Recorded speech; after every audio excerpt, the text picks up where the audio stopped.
I knew at that moment, that there was something that I didn't understand happening. James White was 10 years old when a Detroit police officer stood in his family home sharing news he could not comprehend.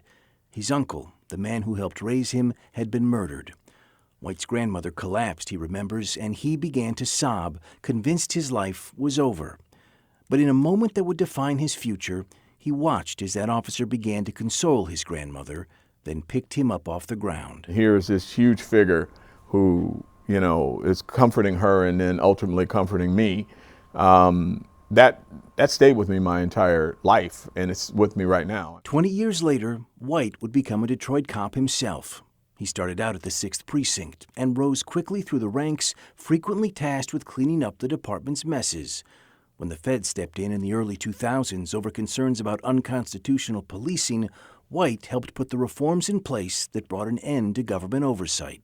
When delays in 911 responses were exposed, it was White who put together the plan to quicken response times. That's the problem that I have with this process, is that we didn't find these first. During his 3.5 years as chief, James White seldom defended the status quo.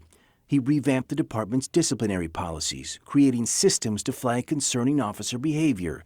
He pushed for diversity and equity in who he hired and how his officers were trained. And he sidelined officers when they crossed the line.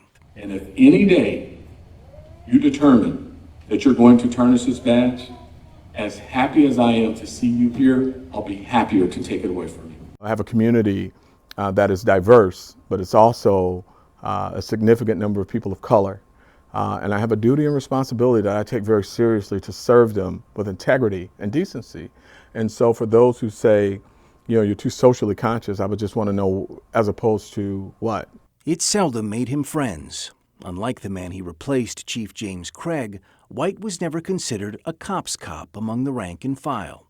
Some said his harsh discipline didn't allow cops to do their job. I'm not too concerned about that association with being a cop's cop. I want to be everybody's chief, cops, the community.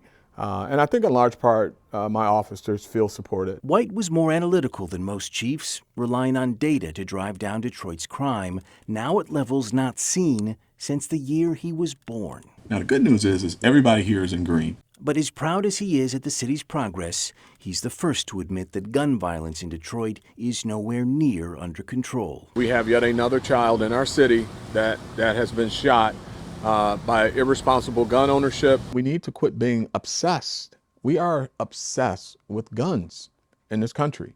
My position on guns, you have a constitutional right to carry, you have to do so legally, and that's it. I mean, that's where how I feel. White leaves DPD today to lead the state's largest community mental health system.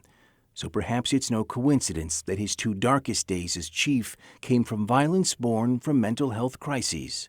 The first, the murder of Officer Lauren Courts, shot and killed by a man who had sought and never received mental health treatment. Then, just last month, as he completed his interview to lead the Detroit-Wayne Integrated Health Network, White learned that one of his sergeants was hunkered down in an abandoned home in Highland Park, taking aim at 2 of his officers. He is threatening suicide. He is asking for suicide by cop.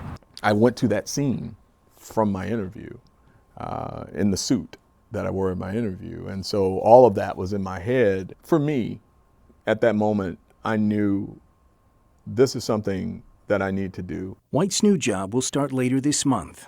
Today, he wound down his old one, with crime down virtually across the board. So successful was his tenure that earlier this year, he was invited to the White House by the president himself, touting the strategies he helped put into place. And I think about that kid whose mom or grandmother was crying, and this officer lifting her off the ground and picking me up, and to have gone full circle and to be in that moment is the single proudest moment that I've had.